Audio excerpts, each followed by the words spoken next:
Chat GPT nə dedisə, elə doğru olan da odur. Nəyin sorğulayaq? Xoş gördük dostlar. Bugün maraqlı bir video ilə qarşınızdayıq. Çevik və onun dostlarının Chat GPT ilə imtahanı. Chat GPT Çevik və dostlarını aldadır, canlı yayında aldadır və bunlar da bu aldatmanı həqiqət kimi göstərirlər.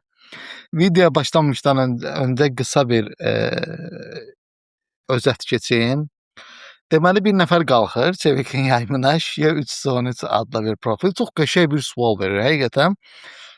Bu qaqaşın verdiyi sual mənə çox ləzzət elədi. Əla sualdır. Deməli, Çevikə bu sual verir ki, deyir, 7-ci əsrdə insanlar dağların hərəkət elədiyini bilmirdilər və onlara kimsə desəydi ki, dağlar hərəkət edir, onlara qəribə gələrdi. Yəni, bir insana qəribə gələrdi ki, bu dəlidir ki, bu nə danışır, dağ hərəkət edir, nədir? Qaqaş da Çevikə sual verir ki, belə bir situasiyada, belə bir vəziyyətdə Peyğəmbər niyə görə Qurani-Kərimdə, Allahın salamı olsun ona, Peyğəmbər niyə görə Qurani-Kərimdə dağları sən hərəkət eləyər, sən hərəkətsiz görürsən, halbuki onlar buludlar kimi hərəkət edirlər, axıb gedirlər ayəsi niyə qoyub Qurana? İnsanların beynini niyə qarışdırıb, niyə bütün vəhyi riskə atıb belə bir ayə? Çox əla sualdır. Doğrudan mənim çox xoşuma gəldi bu sual. Və indi sonra Çevik başladı vəziyyəti fırlatmağa. Qaqaş çox deloboy uşaqdır, həqiqətən mənim xoşuma gəldi. Qoymadı çıxmağa mövzudan.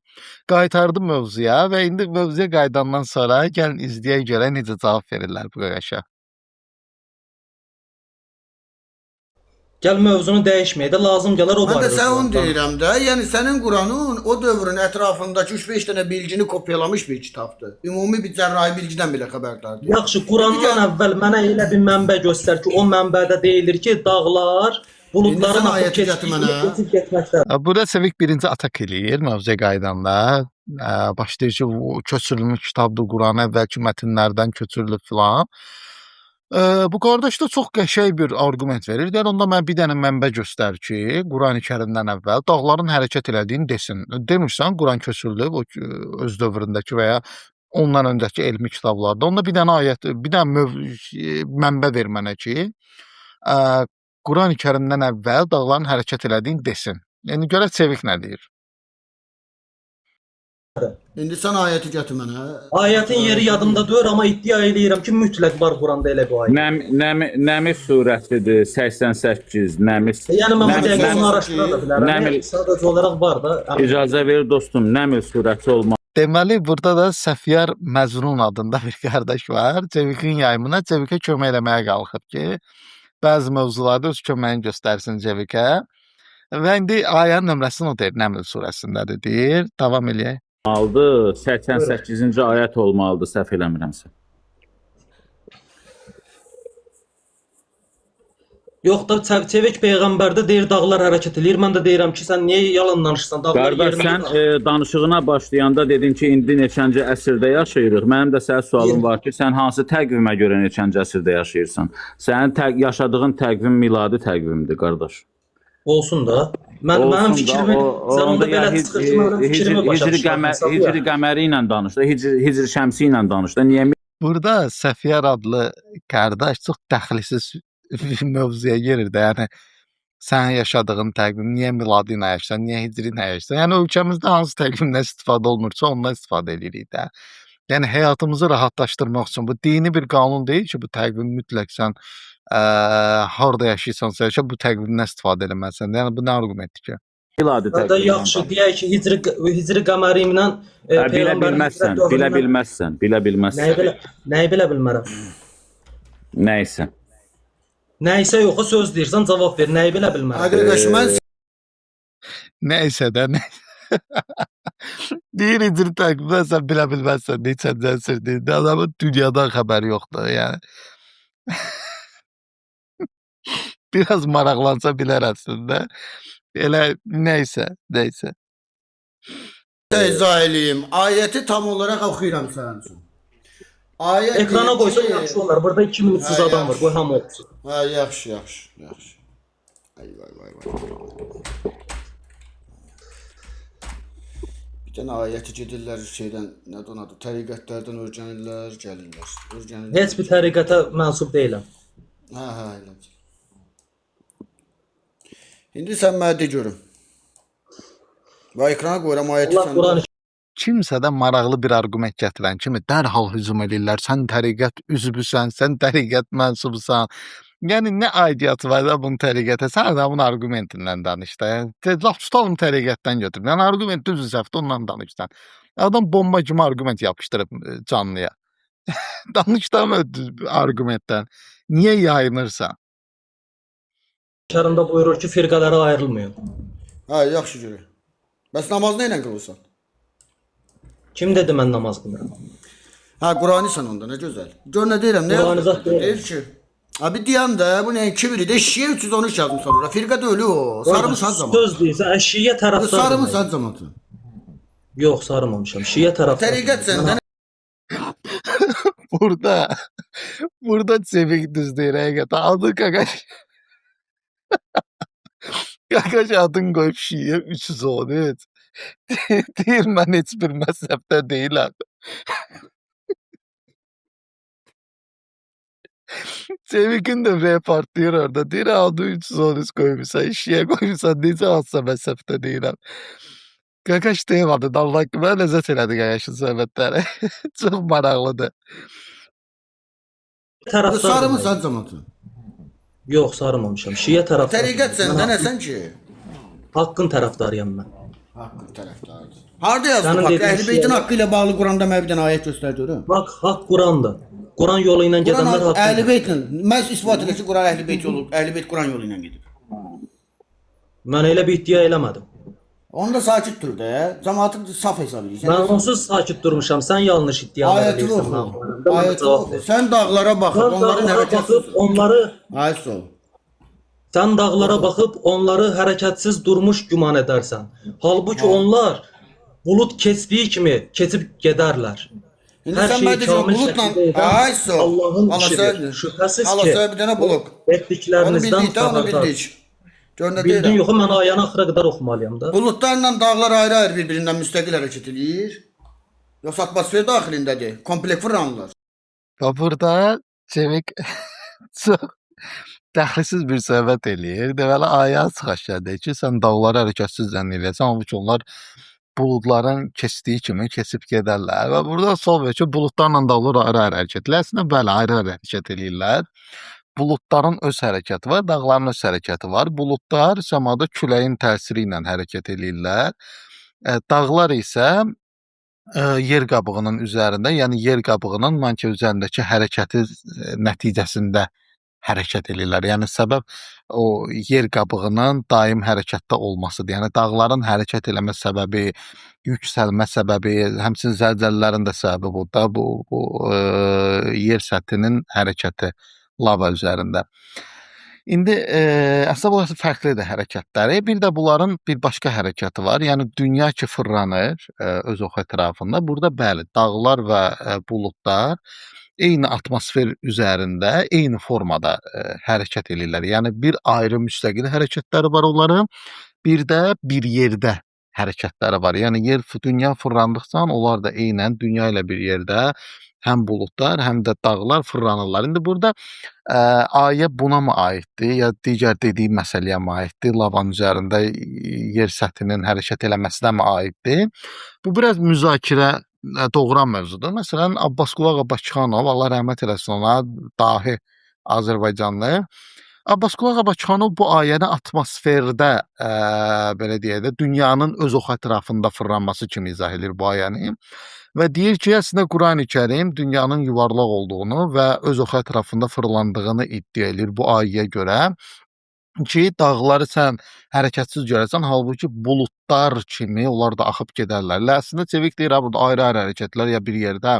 Əslində elə bir yerdə hərəkət eləməkləri ayəni daha da gücləndirir. Eynən deyir ki, Allah, dağlar eynən buludlar kimi axıb gedərlər. Yəni buludlar necə ki atmosferin içində dünya ilə bir yerdə fırlanırlar, atmosfer qazı daxilində. Dağlar da bu cür fırlanırlar.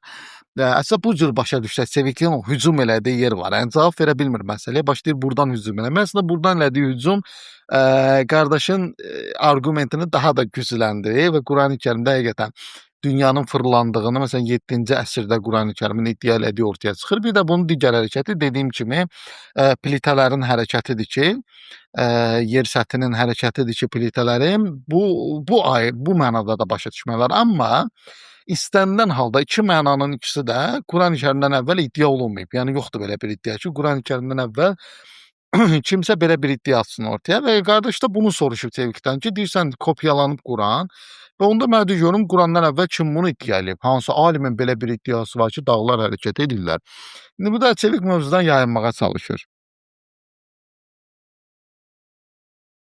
Hə, biz onu bugünkü gün başa düşürük. Sualıma cavab ver, ay yoldaş. Cavab verirəm də. Deyirəm kompleks hərəkət eləyir, o ayrı-ayrı. Hazırki vəziyyətdə elmə məlum olan tərəfləri soruşursan. Əziz qardaşım, dinləyə bilirsən məni? Bayaq əziz qardaşım, dinləyə bilirsən məni? Baxın, indi məsələnin kulminasiya nöqtəsi Səfiyar Məcnun idi də, səhv eləmirəmsə, Səfiyar. Səfiyar adlı dostumuzun mövzuya girişidir. Deməli, bu qarşıya 313 profili sual verir Çevikə ki, Qurandan əvvəl harda yazılıb? Səfiyar da dərhal qaçıb ChatGPT-yə və ChatGPT-yə yazır ki, mənə de görüm, Qurani-Kərimdən əvvəl kimlər iddia eləyib ki, dağlar hərəkət eləyir? ChatGPT də bildiyimiz basıb bağlayıb, yəni pülüyüb. ChatGPT-də var axı belə bir şey, xüsusən pulsuz versiyalarında vəbşə dəhşətli dərəcədə yalan danışır adama. Və qardaşa müxtəlif mənbələr atıb ChatGPT yalanına. Və qardaş götürüb bunu arqument kimi bu müsəlman dostumuza təqdim eləyir. İndi gəlin bir də arqumentlərə baxaq. Aha. Aristotel eradan əvvəl 4-cü əsrdə Meteorologiya adlı əsərində yer aldığı bir dənə cümlə var. Qabığının çox yavaş dəyişdiyini, dənizlərin quruya, quruların isə dənizə çevrildiyini, lakin bu prosesin insan ömrü ilə müqayisədə çox uzun çəkdiyi üçün fərqinə vardığını yazmışdı. Get oxu həmin kitabı. Sonra Baxın, birinci Aristotelin meteorologiya əsərindən dəlil gətirir və deyir ki, meteorologiya əsərində Aristotel deyib ki, qabığını dəyişdiyini, burada ChatGPT ilə ortadan atıb cümləni. Bu da ortadan, orada nəyin qabığını dəyişdiyindən bilmir, söhbət nədən gedir. ChatGPT hardan atıb oradan oxuyur. Və deyir ki, dənizlərin quruların da dənizə çevrildiyindən bəhs edir Aristotel. Bu da onu göstərir ki, Aristotel dağların hərəkət elədiyini deyib eramızdan əvvəl 4-cü yüzillikdə, 4-cü əsrdə və sonra da qardaşa deyir ki, ged oxu, verdim mənbəmi sənə, indi gəlin oxuyaq. Gəlin Aristotelin, məsələn, ən maraqlı yeri buradır. Gəlin Aristotelin meteorologiya əsərindən və yerləşdirəcəm bu meteorologiya əsərini ekrana. Siz izləyərsiniz, özünüz də baxa bilərsiniz, PDF-i var zaten. Deməli, meteorologiyanın birinci kitabının 14-cü bölməsində Aristotel bu mövzuya toxunur və həqiqətən də o Səfiyar dostumuzun dediyi fikri səsləndirir ki, bəli, dənizlər quruya, qurular isə dənizə çevrilir və Səfiyar bunu ChatGPT-yə aldanaraq, ChatGPT buna dağların hərəkəti kimi adı. Səfiyar bəy də bunu dağların hərəkəti kimi mənbə göstərir müsəlmanlar. Amma burada yəni bu əsəri oxumayıb. Yəni 100% heç nəyin ki bunu. Heç ümumiyyətlə mən bu Səfiyar qardaşın ümumiyyətlə kitab oxuduğuna inanmıram. Yəni bu qədər cəhalət ola bilməzdi. Yəni ChatGPT sən mənbə atır, bir dənə yoxlamırsan, bir dənə baxmırsan, tap təqdim eləyirsən. Bu biabırçılıqdır. Meteorologiya əsərində Aristotelin danışdığı çayların mütəmadi yerlərini dəyişməsidir. Yəni Aristotel deyir ki, çaylar yağıntının miqdarından, rütubətdən və sair səbəblərdən mütəmadi olaraq yerlərin dəyişirlər. Amma bu mütəmadilik o qədər uzun zamanda baş verir ki, insan övladı bunu müşahidə edə bilmir. Yəni bu 50 ildə, 60 ildə, 100 ildə baş verən bir hadisə deyil. Və çaylar yerini dəyişdiyinə görə, ona görə də avtomatik dənizlər də yerini dəyişməlidir. Baxın, burada 14-cü bölmənin axırında, son hissəsində zaten Aristotel buna vurğu eləyir. Bu dənizlər və qurular bir-birlərinin yerini dəyişirlər deməsi o demək deyil ki, dağlar hərəkət eləyirlər. Dağlar hərəkət eləyirlər. Ona görə yerlərini dəyişirlər. Qətiyyən bu deyil. Aristotel tamamilə və tamamilə çayların hərəkətindən və istiqamətini dəyişməsindən bəhs edir. Ona görə deyir ki, qurular çevrilir dəniz olur, dənizlər çevrilir quru olur. Yəni çaylar istiqamətini dəyişir, bir yerdən başqa yerə axır, artıq dəniz orada yaranır və köhnə dəniz olan yer isə quruya çevrilir və bunu götürüb ChatGPT-yə aldanaraq elmi mənbə kimi təqdim eləyir. Bu biabırçılıqdır. Həqiqətən biabırçılıqdır. İndi gəlin digər iddiasına baxaq. ChatGPT əməlli başlı aldadıb da qardaş. Yəni bildiyimiz ağzına gələn atıb. İndi bir də o hissəyə qayıdaq. Ksenofon, eradan əvvəl 5-ci əsr. Dağların başında dəniz qabığı və balıq qalıqlarının söhbət fosillərdən gedir. Müşahidə eləmişdi. Get tap oxu. Yenə bir dənə iddialar, get tap oxu, belədir. İndi gəlin görək. Ksenofon ümumiyyətlə burada əsaslandıra bilmir də. Deyir ki, Ksenofon dağların başında fosillər görmüşdü. Balıq fosilləri görmüşdü. Bu nəylə bağlı idi? İndi burada önəmlisi bu deyə. Burada Ksenofon bunun səbəbini dağların hərəkəti kimi izah edib. Yəni səbəb kimi dağların hərəkətini göstərib Ksenofon. Reallıqda bəli, orada balıq fosillərinin olması böyük ehtimalla dağların hərəkət eləməsinə görədir. Çünki dağlar plitələrin toqquşması nəticəsində yaranır və qalxır yuxarı. Və ona görə də əvvəlki yerdə idi bu plitələr. Əvvəlki toqquşmadan əvvəlki yerdə idi plitə. Onun üzərində balıq fosilləri var idi. Sonra ki artıq toqquşdu, milyon illər keçdi, qalxdı, dağ oldu, fosil qalır orada, dağın üstündə. Əslində bunun səbəbi budur. Amma Ksenofon bunu bu cür mü başa düşüb? Sual budur. İndi mən sizə Ksenofonun anladığını deyəcəm. Ksenofon mövzunu necə başa düşüb? Bir də mənbəyə dəqiq baxım. Bircə dəqiqə. Deməli, bu keçir əsər. Hippolytusun, üzr istəyirəm, Hippolytus of Roma əsərində keçir və burada birinci kitabın 14-cü bölməsinin 5-ci və 6-cı hissəsində bu hadisələr, yəni bu Ksenofonun heç bir kitabında keçmir. Sadəcə olaraq Hippolytus of Roma əsərində Ksenofonun bu fikri səsləndirilir. İndi gəlin həmin kitabda baxaq görək ki, Ksenofon bunu hansı səbəbdən iddia eləyib. Yəni Ksenofonun iddia eləmə səbəbi nədir? İndi bir dənə ona diqqət eləyək sizlərlə bir yerdən. Deməli, həmin kitabın birinci kitabın deməli neçə 14-cü bölməsinin 5 və 6-cı hissəsində bəli, iddia eləyirlər ki, burada Ksenofon dağlarda və hətta bəzi karxanalarda, daş karxanalarında fosillərin tapıldığını müşahidə eləmişdi və ardınca deyirlər. Ksenofon bu qənaətdə idi ki, bunun səbəbi budur ki, əvvəl bütün dünya palçığın altında olub, yəni hər yer palçıq olub. Və sonra palçıq deyəndə də biz necə palçıq? Belə torpaq yox, lil deyirik, bataqlıq. Yəni bu cür bir yer olub dünya. Sonra artıq bu lil quruyub, bu palçıq quruyub. Ona görə də dağların üzərində bu cür balıq fosilləri var. Yəni bir növ belə deyək, Ksenofon bütün dünyanın əvvəl belə su altında, bataqlıq altında olduğunu düşünür və sonra isə bu hissələrin quruduğunu və balıq fosillərinin də buna görə orada qaldığını iddia edir. Mənbəni də qoyuram bura. İstəyən insan baxa bilər ki, mənbəyə Ksenofon bunu hansı səbəbdən deyib. Burada da dağların hərəkətindən bəhs olunmur. İndi gəlin digər mənbəsinə baxaq. Get tap oxu. Heraklit, eradan əvvəl 5-ci, 4-cü əsr. Hamısında iddialar. Get tap oxu, belədir. Kaş olsun oxuyardın, ay Səfiyar. Onun məşhur bir dənə deyimi var. Hər şey axır, hər şey dəyişir. Pantarey fəlsəfəsidir. Nəzəriyyat yoxsa aksiomadır? Ay başına dönüm. Get kitab. Deməli burada Pantarey fəlsəfəsini gətirir. Heraklitin Pantarey fəlsəfəsi. Burada Heraklit deyir ki, hər şey daim hərəkətdədir və hər şey daim dəyişir. Burada da Heraklitin qəsd elədiyi nədir? Zamanın hər şeyini dəyişdiyini. Məsələn, bunu hardan götürürlər? Heraklitin məşhur bir frazası var. Eyni çaya ikinci dəfə girə bilməzsən. Bunu niyə görə deyir? Çünki deyir ki, Su ki çayın içində axır gedir, sənin girdiyin eyni çay deyil. Sənin girdiyin çay var idi, ha, o su axdı getdi. O su hissəsi axdı getdi. İndi gələn başqa sudur, yəni eyni çay deyil. Və yaxud insan 1 saniyə əvvəl başqa idi, 1 saniyə sonra başqadır. Yəni eyni deyil.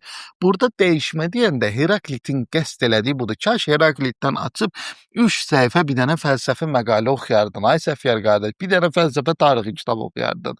Və bilərdin ki, Heraklit qətiyyən dağların hərəkətindən danışmır burada. Ümumiyyətlə dünyadakı dəyişimdən danışır. Və burada da nəyə qəsd edir? Məsələn, bir dənə dağ görürük. Bir dənə külək əsdi, dağın tozlarını buradan götürdü, ora atdı. Heraklit deyir ki, bu eyni dağ deyil. Bu artıq sənin baxdığın fərqli dağdır. Çünki əvvəl bu tozlar buradaydı, külək əsdi, nə bilim, bir quş qondu üstünə, nə bilim, nə baş verdi, dəyişdi dağ. Yəni burada qətiyyən dağın hərəkətindən bəhs olunmur. Bu biabırçılıqdır. ChatGPT sizə yalançı məlumatlar atır və götürmüsünüz bu məlumatları elmi mənbə kimi cəmaata sırıyırsınız. Və qıraqdan baxan insan da deyir ki, qardaş, bu kişilər, bunlar əjdahadlar da, bunlar nə hoqqa verirlər, gör, hara gelib çıxırlar, Heraklit, Ksenofon, Aristotel, adı bilmirlər ki, bunu araşdıran adam, sizə allanan bədbəxt adam, bir azca 10 dəqiqəsini ayırıb araşdırsam özünü görərik ki, yalan danışırsınız. Görərdikcə nə deyir? Rey, Nəzəriyyədir yoxsa aksiomadır? ay başına dönüm, get kitabı axtar, tap, oxu da. Oxumadım. Sən deyirsən, mən də soruşuram. Sən deyirsən. Burada da qardaşı deyib ki, get kitabı aç oxu. Bax Səfiyər qardaş, açdıq oxuduq. Üçünü də açdıq oxuduq. İndi nə deyirsiniz? İndi nə mənbə taparsınız? Nə deyəsiniz? Bir dəfə özünüz açıb oxusaydınız, görərdiniz ki, aldadırsınız. Aldatmırsınız, özünüz aldanmırsınız. 1 qram mənbə araşdırma qabiliyyətiniz yoxdur. 1 qram and ol Allaha. ChatGPT necə istifadə olunmalıdır bilmirsiniz. Yəni istifadə olunma metodikasından xəbəriniz yoxdur. Bilməlisən, o nəzəriyyədir yoxsa aksiomadır? Ay başına dönüm. Eradan əvvəl 4-cü əsrdə yazılıb, başına dönüm sənin. Nəzəriyyə, ay qardaş, nəzəriyyədir, nəzəriyyə. Bir imkanı şansı yoxdur. Nəzəriyyədirsə, sən onu o fakt olaraq ortalığa qoya bilməzsən də. Bu nəzəriyyədir. Bugünkü gündə çox adam çox şey nəzəriyyə olaraq ortalığa qoyur. Ay qardaş, bir dənə səbirli ol. Sənə verdiyim suallar var. Qardaş sənə o açdı ton yarım qaynaq göstərdi ki, bu zaten o tarixdə bilinən şeylər idi bu bir. İkincisi, Bilinən idi. iddia eləyirsən ki, Bax, deyir ki, çevikdə bir dənə çıxıb şeylə də, belə ürəklə, qardaş sənə ton yarım mənbə göstərdi, görsən bilinən idi. Yalandır. And olarlar, bütün mənbələriniz yalandır. Mənbələr düz deyib, başa düşməmisiniz, oxumamısınız. ChatGPT sizi alladıb, siz də allanmısınız. Və biz ona görə də, bax, mən özüm həmişə kimlənsə sosial şəbəkədə debat eləyəndə deyirəm ki, qardaş, ChatGPT ilə danışma mənlə. Yəni, ChatGPT-dən istifadə eləyərək, mənlə müzakirə aparma. Dərhal hücum eləyirlər ki, ChatGPT istifadə eləmək olmaz, pis bir şeydir ki, yox, pis bir şey deyil. ChatGPT-dən hamımız istifadə edirik və həyatımızı asanlaşdırır. Sadəcə olaraq siz ChatGPT-dən düzgün istifadə qaydasını bilmirsiniz. Xəbəriniz yoxdur ki, ChatGPT-dən necə düzgün istifadə eləmək lazımdır. Ona görə də bizlə polemikaya çıxdığınız zaman çox ciddi problemlər yaranır ortaya. ChatGPT mənbə kimi istifadə oluna bilməz. ChatGPT mənbəyə daha rahat çatmaq üçün istifadə oluna bilər. Və ChatGPT-nin düzgün istifadə norması, düzgün istifadə qaydası budur. Mənbədən mənbəyə daha rahat çatmaq, amma mənbə kimi istifadə eləmək bu biabırçılıqdır. Bax, məsələn, ChatGPT-yə yazmısınız, Qurandan əvvəl dağların hərəkət elədiyin kimlər deyib. ChatGPT sənə 3 dənə mənbə atır. Deyib ki, Aristotelin meteorologiya əsəri, Ksenofon, bir də Heraklit. Bu barədə fikir səsləndiriblər. Çox rahatdır. Girirsən, elə ChatGPT-nin özümdən soruş. Deyən ki, zəhmət olmasa, ChatGPT. Mənə Aristotel meteorologiya kitabının hansı hissəsində bu fikir deyib, onu de. ChatGPT də mənbəyə çatmaqda rahatlıq yaradacaq sənə və deyəcək 14-cü bölmədə bundan danışır. 14-cü bölmədə vırtut 2-3 səhifədir. Yəni bunu oxumaq sənin maksimum 10 dəqiqə vaxtı olacaq. 5 dəqiqə vaxtı olacaq. Gir, bax gör. ChatGPT-nin sənə verdiyi mənbədə yer və dəniz bir-birini mütəmadi dəyişirlər fikri. Dağların hərəkətinə aidiyyatı olan bir fikirdirmi? Buna gir, bax da. ChatGPT-dən düzgün istifadə budur. ChatGPT sənə mənbəni verdi, açırsan, Allah həmd olsun, 90% kitabların da PDF-i var. Maşallah olsun PDF-i var hamısının. Aç bax birinə, aç bax birinə. Və gör ki, doğrudan bu fikir var yoxsa yox. Bu qədər bəsit. Həm də ksenofon. Sən ChatGPT-nin özünə yaz, son əmin ol ki, o sənə bu haqqda məlumat verəcək. Və sən düzgün istifadə eləmirsən. Bu qədər dostlar, çalışın ümumiyyətlə ChatGPT-dən istifadə edəndə düzgün istifadə eləyin. Sizi aldatmasın. Ən azından bu Səfyar bəyi çeviki saldığı günə salmasın sizi ChatGPT. Mənbə kimi istifadə eləməyin, mənbəyə daha rahat əl çatanlıq olaraq istifadə eləyin. Sağ olun, Allahla qalın.